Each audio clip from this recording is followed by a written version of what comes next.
Setiap hari, ribuan orang Kristen menderita penganiayaan hanya karena mereka mengikut Kristus.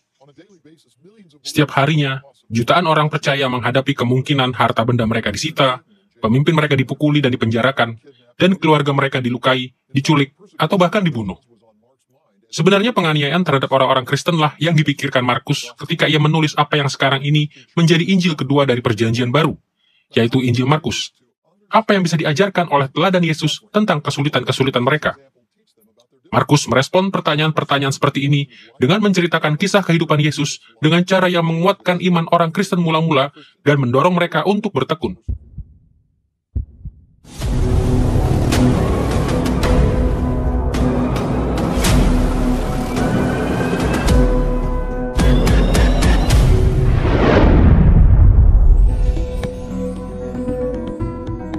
Inilah pelajaran ketiga dari seri kitab-kitab Injil, dan kami telah memberinya judul Injil menurut Markus. Dalam pelajaran ini, kita akan melihat lebih dekat catatan Markus tentang kehidupan Yesus, sehingga kita dapat menerapkan pengajarannya dengan lebih efektif bagi kehidupan modern kita.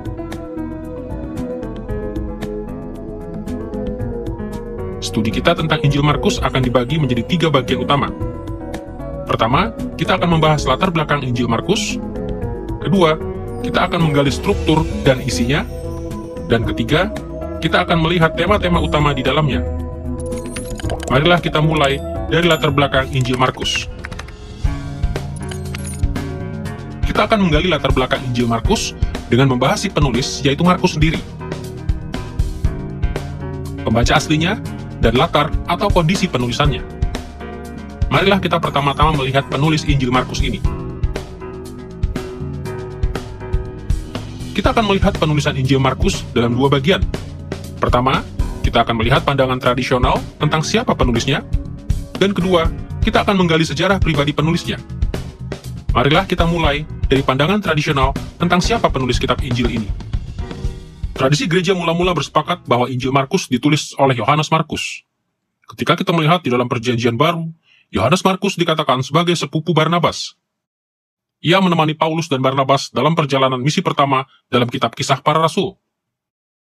Dijelaskan bahwa ibunya memiliki sebuah rumah di Yerusalem di mana para murid mula-mula itu bertemu. Papias mengatakan bahwa Yohanes Markus mengikuti Petrus berkeliling Roma dan menuliskan pengajarannya secara akurat. Salah satu penulis Kristen yang paling awal yang mengatakan Markus menulis Injil kedua ini adalah Papias. Papias hidup di awal abad kedua, dan ia adalah uskup di Asia Kecil pada sekitar tahun 130 Masehi. Kita mengetahui pandangan Papias dari sejarawan gereja yang terkenal, yaitu Eusebius, yang menulis pada sekitar tahun 325 Masehi. Dalam karyanya Ecclesiastical History, buku ketiga, bab 39, bagian ke-15, Eusebius mengutip dari Papias berikut. Markus yang telah menjadi penafsir Petrus menuliskan dengan akurat, meski tidak secara berurutan, apapun yang diingat Petrus tentang hal-hal yang dikatakan atau dikerjakan oleh Kristus.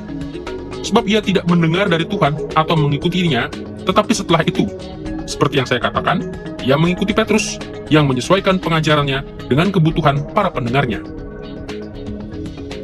Menurut Papias, Injil Markus sangat bergantung pada pengajaran Rasul Petrus. Markus belum menjadi seorang saksi mata untuk pelayanan Yesus, tetapi ia mencatat apa yang telah dilihat dan didengar oleh Petrus dari Yesus. Saya pikir tradisi gereja yang paling awal yang kita miliki sangat dekat dengan masa penulisan kitab-kitab Injil dan sirkulasi awal dari kitab-kitab Injil untuk orang-orang yang memiliki beberapa informasi yang baik. Dan contoh paling baik dari hal ini adalah apa yang kita ketahui dari Papias yang adalah uskup Hierapolis di Asia Kecil pada permulaan abad kedua. Papias menulis sebuah buku besar yang sayangnya sudah lenyap, dan kita hanya memiliki beberapa fragmen kecil dari apa yang ia tulis.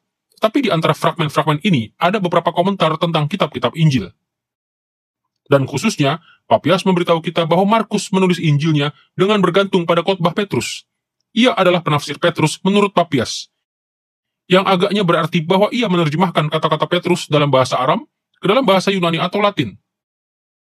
Dan Papias memberitahu kita bahwa Markus menyusun kitab Injil berdasarkan pengetahuannya tentang khotbah Petrus. Saya pikir itu mungkin merupakan tradisi mula-mula yang paling otentik dan paling awal yang kita miliki tentang kitab-kitab Injil. Dan sebenarnya saya tidak melihat alasan untuk mempertanyakannya. Para penulis lainnya pada masa gereja mula-mula juga meneguhkan pandangan tradisional bahwa Markus menulis Injil ini. Misalnya, kitab Anti-Marcionite Prolog atau Prolog Anti-Marcion untuk Injil kedua yang ditulis pada sekitar tahun 170 Masehi juga secara langsung menegaskan tentang kepengarangan Markus. Bapak Gereja Irenaeus yang menulis sekitar tahun 177 Masehi juga mendukung pandangan ini. Dan sebagai tambahan, naskah-naskah Yunani yang tertua memberi judul untuk kitab ini, menurut Markus. Bukti yang menegaskan bahwa Markus menulis Injil kedua ini telah tersebar luas di dalam gereja mula-mula. Meskipun di abad-abad terakhir, beberapa sarjana telah berusaha untuk menyangkal pandangan tradisional ini, mereka tidak menyanggah kesaksian kuno tentang kepengarangan Markus, dan mereka juga tidak dapat menemukan apapun di dalam Injil itu sendiri yang menolak Markus sebagai penulisnya. Karena alasan-alasan ini, orang Kristen modern dapat dengan yakin menegaskan bahwa Markus menulis Injil ini. Sekarang, setelah kita memastikan pandangan tradisional bahwa Markus adalah penulis Injil ini, marilah kita menggali sejarah pribadinya, sehingga kita dapat mengerti catatannya ini dengan lebih baik.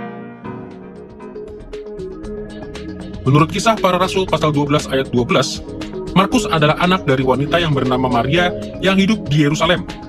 Di rumah wanita itulah beberapa orang Kristen di Yerusalem berkumpul untuk berdoa bagi Petrus, sementara ia berada di dalam penjara. Jadi pergaulan Markus dengan Petrus dan rasul-rasul lainnya setidaknya sudah dimulai sejak saat itu. Markus juga adalah sepupu Barnabas, sebagaimana yang Paulus tuliskan dalam Kolose pasal 4 ayat 10.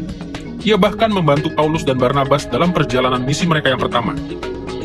Tetapi seperti yang kita pelajari dalam Kisah Para Rasul pasal 13 ayat 13, Markus meninggalkan mereka di tengah perjalanan dan kembali ke Yerusalem. Akibatnya, Paulus tidak mengizinkan Markus untuk bergabung dalam perjalanan misi keduanya, seperti yang kita baca di dalam Kisah Para Rasul pasal 15 ayat 36 sampai 41. Paulus dan Barnabas berpisah karena hal ini. Jadi Barnabas mengajak Markus melayani di Siprus, sementara Paulus memilih Silas untuk menggantikan Barnabas sebagai kawan seperjalanannya. Meskipun begitu, menurut Kolose pasal 4 ayat 10, Markus kemudian kembali mendapatkan kepercayaan Paulus, dan bahkan pernah satu kali ada bersama Paulus saat Paulus dipenjarakan. Kemudian, Markus juga membantu Petrus ketika ia melayani di Roma. Sebenarnya ia memiliki relasi yang begitu dekat dengan Petrus, sehingga Petrus dengan penuh kasih sayang menyebut Markus anakku, dalam 1 Petrus pasal 5 ayat 13. Mungkin selama masa inilah Petrus mengajari Markus sebagian besar detail pelayanan Yesus di bumi ini yang dicatat di dalam Injil Markus. Markus atau Yohanes Markus, demikian nama lengkapnya, adalah karakter yang sangat menarik dalam Alkitab. Ibunya bernama Maria. Ibunya ini memiliki rumah di Yerusalem. Demikian kita tahu, karena jemaat pada waktu itu berkumpul di rumah itu. Ia adalah sepupu Barnabas, yang adalah salah satu rekan Rasul Paulus dalam perjalanan misinya. Karena itu beberapa orang berkata, jadi siapakah Markus ini? Ia bukan seorang rasul. Tentunya benar bahwa ia bukan seorang rasul. Tetapi lihatlah kelayakan atau credentials yang dimilikinya. Kelayakan yang sungguh luar biasa. Hampir dapat dipastikan bahwa ia melihat dan mengenal Yesus. Mungkin ketika ia masih sangat muda pada waktu itu. Jadi ia adalah seorang saksi mata dari Yesus. Hampir dipastikan saksi mata dari kebangkitannya. Siapakah para mentornya? Dua mentor utamanya adalah Paulus, sang rasul bagi orang-orang bukan Yahudi, dan Petrus, yang sesungguhnya adalah perwakilan dari ke-12 rasul. Jadi apakah ia memenuhi syarat untuk menulis Injil tentang Yesus Kristus? Mutlak memenuhi syarat. Sekarang, setelah kita membicarakan Markus sebagai penulis Injil ini, kita perlu menggali identitas pembaca asli Markus.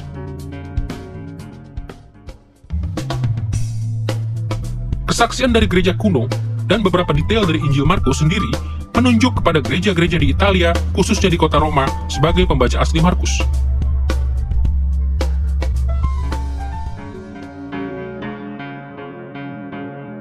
Kita akan menelaah gagasan bahwa Markus menulis kepada gereja-gereja di Italia dan Roma dengan melihat secara singkat pada kesaksian dari gereja mula-mula dan beberapa detail dari Injil Markus sendiri.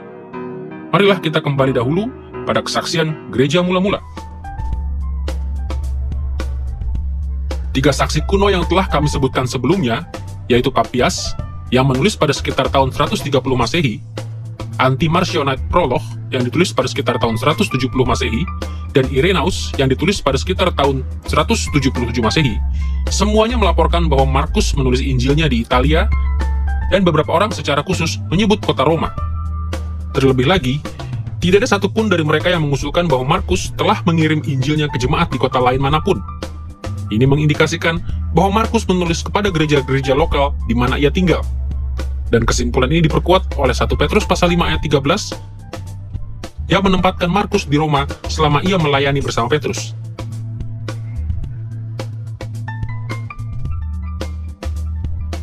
Tentunya seperti semua kitab Injil, sejarah membuktikan bahwa Allah memaksudkan Injil Markus untuk digunakan oleh seluruh gereja di sepanjang abad.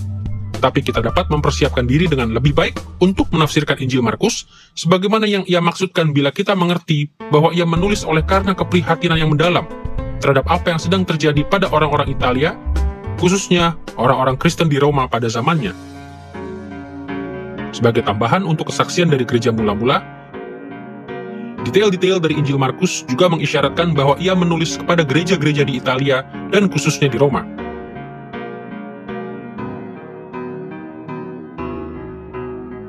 Kami akan menyebutkan 4 detail dari Injil Markus yang mendukung klaim bahwa ia menulis untuk gereja-gereja di Italia dan Roma. Pertama, dalam sejumlah peristiwa, Markus menjelaskan tentang adat istiadat Palestina kepada pembacanya. Misalnya Markus menjelaskan tentang praktek-praktek pembasuhan tangan yang dilakukan oleh orang Farisi dalam Markus pasal 7 ayat 3-4. Penjelasan-penjelasan seperti ini memberitahukan bahwa pembaca Markus mencakup sejumlah besar orang bukan Yahudi yang hidup di luar Palestina.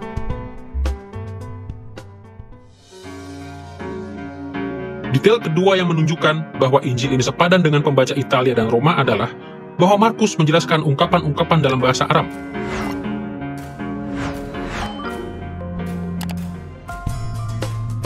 Sebagai contoh, dengarkanlah penjelasannya tentang nama-nama yang diberikan kepada Yakobus dan Yohanes dalam Markus pasal 3 ayat 17 berikut. Yakobus anak Zebedius dan Yohanes saudara Yakobus, yang keduanya diberi nama Boanerges yang berarti anak-anak guru. Markus menuliskan penjelasan-penjelasan yang serupa dalam pasal 5 ayat 41, pasal 7 ayat 34, dan pasal 15 ayat 22 dan 34.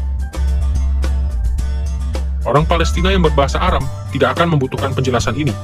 Dan bahkan banyak orang Yahudi di luar Palestina mestinya sudah sangat akrab dengan bahasa Aram dan bahasa Ibrani dari sinagog mereka. Jadi detail ini menjelaskan bahwa Markus menulis kepada orang bukan Yahudi di luar Palestina.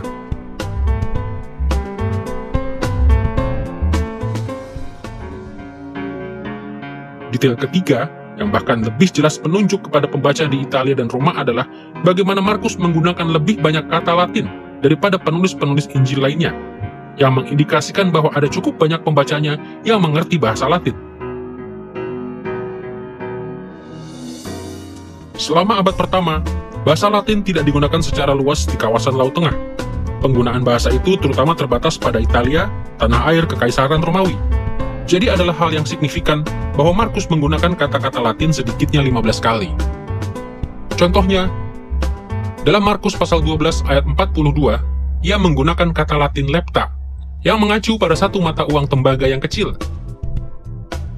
Meskipun ia mengeja kata itu dalam huruf Yunani, kata itu sendiri adalah kata Latin, dan kemungkinan tidak dipahami oleh mereka yang tidak berbahasa Latin.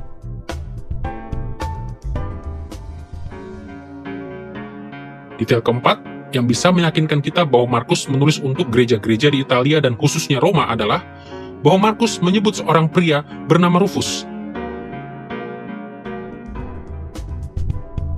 Dalam Markus pasal 15 ayat 21, kita telah diberitahu bahwa pria yang membawa salib Yesus ke Golgota adalah ayah dari Rufus dan Alexander, dua pria yang tidak berperan di dalam Injil Markus. Jadi mengapa Markus menyebut mereka? Salah satu penjelasan yang paling baik adalah bahwa mereka dikenal oleh, atau bahkan merupakan bagian dari pembaca Markus, dan bahkan seorang pria bernama Rufus juga disebutkan sebagai anggota gereja di Roma, di dalam Roma pasal 16 ayat 13, dengan asumsi bahwa ia adalah Rufus yang sama seperti yang disebutkan oleh Markus. Implikasinya adalah Markus menulis kepada gereja di Roma.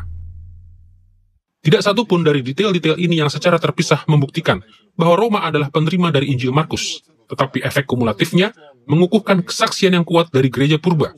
Membaca Injil ini dengan mengingat bahwa pembacanya adalah orang Roma dapat membantu kita untuk menarik beberapa penekanan khusus dari Markus dan menerapkannya dalam kehidupan kita sendiri di gereja modern.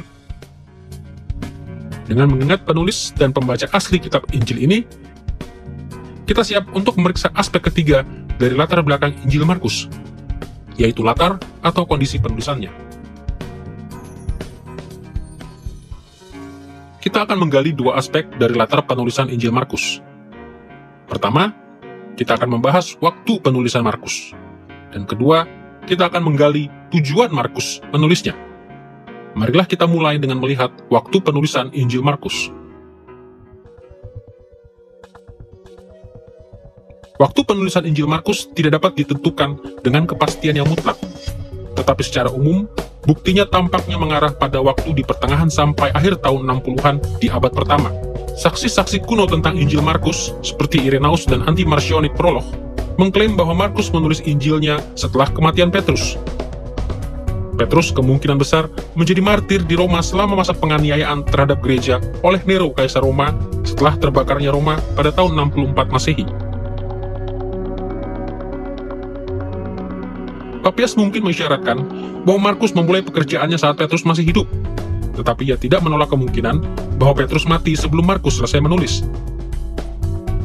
Jadi tampaknya beralasan untuk menerima bahwa waktu yang paling awal bagi Markus untuk menyelesaikan Injilnya tidak jauh berbeda dengan waktu kematian Petrus di tahun 64 Masehi. Waktu yang paling akhir bagi Markus untuk menulis Injil ini lebih sulit untuk ditentukan. Seperti yang kita lihat di pelajaran yang lebih awal, banyak sarjana percaya bahwa Injil Markus adalah Injil yang pertama ditulis, dan bahwa Matius dan Lukas sama-sama menggunakan Markus sebagai rujukan ketika mereka menulis Injil mereka masing-masing. Karena tidak satupun dari ketiga Injil ini yang menyebut kehancuran Yerusalem dan Bait Sucinya yang terjadi pada tahun 70 Masehi, banyak ahli menyimpulkan bahwa Matius, Markus, dan Lukas semuanya dituliskan sebelum waktu itu. Dan jika Matius dan Lukas menerima dan menggunakan Injil Markus sebelum menyelesaikan tulisan mereka sendiri, kita bisa dengan aman mengatakan bahwa Markus diselesaikan bahkan sebelum tahun 70 Masehi. Pastinya sebelum tahun 69 Masehi, dan mungkin pada tahun 67 Masehi, yang akan menyediakan lebih banyak waktu untuk Matius dan Lukas untuk dapat mengenal Injil Markus sebelum menuliskan Injil mereka sendiri.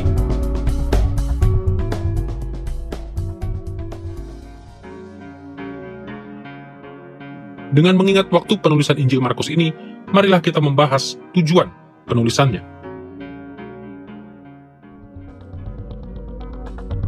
Dari sudut pandang tertentu, Markus dan semua Injil lainnya memiliki satu tujuan yang sama, yaitu memelihara catatan historis yang benar tentang kehidupan dan pengajaran Yesus. Dari tahun 50 Masehi dan seterusnya, ada semakin banyak rasul dan saksi mata kehidupan, kematian, dan kebangkitan Yesus yang meninggal. Jadi ada kebutuhan yang bertambah untuk memelihara pengakuan dan kesaksian mereka. Seperti yang telah dinyatakan oleh Eusebius dan para penulis gereja mula-mula lainnya. Salah satu tujuan Markus adalah memelihara catatan Petrus tentang pelayanan Yesus. Namun pemeliharaan catatan ini bukanlah satu-satunya tujuan Markus. Seperti para penulis Injil lainnya, Markus bukan hanya ingin agar pembacanya belajar tentang Yesus. Dia juga ingin agar mereka menarik pelajaran-pelajaran dari kehidupan Yesus yang dapat mereka terapkan dalam kehidupan mereka sendiri. Tapi, seperti apakah kehidupan mereka? Tahun 60 Masehi di Roma adalah tahun yang benar-benar sulit bagi orang Kristen. Anda harus ingat bahwa sampai masa itu, dalam hukum Romawi, bila Anda adalah orang Yahudi, Anda adalah bagian dari agama yang diakui, yang dikenal sebagai religio licita, agama yang diizinkan. Jadi tidak banyak penganiayaan yang menimpa orang-orang Kristen Yahudi karena orang Romawi berpikir, nah, mereka hanyalah bagian dari Yudaisme. Tetapi apa yang terjadi ketika pemerintah Romawi mulai berpikir, agama baru ini nampaknya memasukkan bangsa-bangsa lain, orang-orang bukan Yahudi, dan sedikit berbeda dengan Yudaisme. Secara tiba-tiba, iman Kristen bukan lagi agama yang aman atau diizinkan. Dan pemerintah Romawi mulai agak tegang karena hal itu. Kemudian Paulus tiba di Roma pada sekitar tahun 60 Masehi, dan ia rela mati bagi Kristus dan rela menunjukkan bahwa agama yang baru berdiri ini adalah untuk semua orang, termasuk untuk Kaisar Nero. Jadi ketika ada kebakaran besar di Roma pada tanggal 18 Juli tahun 64 Masehi, dan Nero disalahkan, jika Anda suka, ia kemudian menimpakan kesalahan ini kepada kelompok yang baru ini, sekte baru ini yang disebut orang-orang Kristen. Dan yang kita dengar tentang hal itu sangat tragis. Selama tahun-tahun ketika Markus mungkin menulis, gereja di Roma sedang menderita penganiayaan di bawah Kaisar Romawi Nero. Nero memerintah mulai tahun 54 sampai 68 Masehi. Ia terkenal jahat karena menyalahkan orang-orang Kristen sebagai pelaku pembakaran di Roma pada tahun 64 Masehi. Dan karena ia telah menghukum mereka dengan cara-cara yang mengerikan. Di bawah pemerintahan Nero, Roma menganiaya gereja dengan bengis. Awalnya Roma didirikan sebagai sebuah republik. Belakangan, setelah pembunuhan terhadap Julius Caesar, Agustus memimpin tentaranya dan menduduki kota Roma, dan membubarkan senat. Jadi Republik Roma menjadi Kekaisaran Roma, dan Agustus menjadi kaisar pertamanya. Hal itu menandai dimulainya sejarah kebrutalan Roma. Sebenarnya, Nero bukanlah yang terburuk dalam penganiayaan terhadap orang Kristen. Kaisar-kaisar lainnya menyerang kekristenan secara lebih kejam. Dan banyak orang Kristen yang menderita dan dibunuh dengan cara disalibkan atau dibakar sampai mati menurut catatan sejarah. Ada banyak martir dalam gereja mula-mula yang oleh kematian mereka telah menjadi kesaksian bagi kemurahan dan kebenaran Allah. Hidup menjadi sulit dalam banyak hal bagi orang Kristen yang tinggal di dalam dan di dekat Roma selama periode ini. Dan seperti yang akan kita lihat nanti, Markus merancang Injilnya untuk melayani mereka dalam kondisi tersebut. Walaupun ada banyak cara untuk menjelaskan tujuan penulisan Markus, dalam pelajaran ini kita akan berfokus pada gagasan bahwa Markus menulis Injilnya untuk menguatkan orang-orang Kristen di Roma yang dianiaya. Injil Markus menjelaskan bahwa apapun kesulitan dan godaan yang dihadapi orang Kristen Roma pada saat mereka menderita bagi Kristus, mereka dapat yakin bahwa Yesus sudah menghadapi semuanya itu. Ia telah dijatuhi hukuman secara tidak adil di dalam pengadilan Romawi. Ia telah dipukuli oleh para tentara Romawi. Dan ia telah dipaku di atas salib orang Romawi. Tetapi melalui penderitaannya, Yesus telah menang. Dan Markus ingin meyakinkan pembacanya bahwa jika mereka mengikut Yesus dengan setia, mereka juga akan menjadi para pemenang.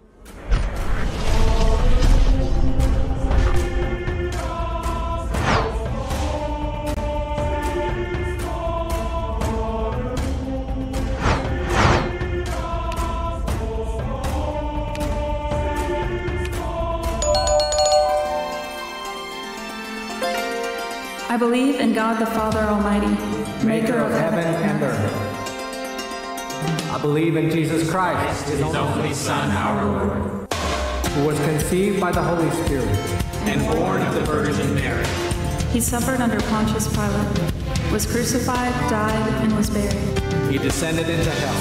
The third day he rose again from the dead. He ascended into heaven and is seated at the right hand of God the Father Almighty. From there he will come to judge the living and the dead. I believe in the Holy Spirit, the Holy Catholic Church, the communion of saints, the forgiveness of sins, the resurrection of the body, and the life everlasting. Amen.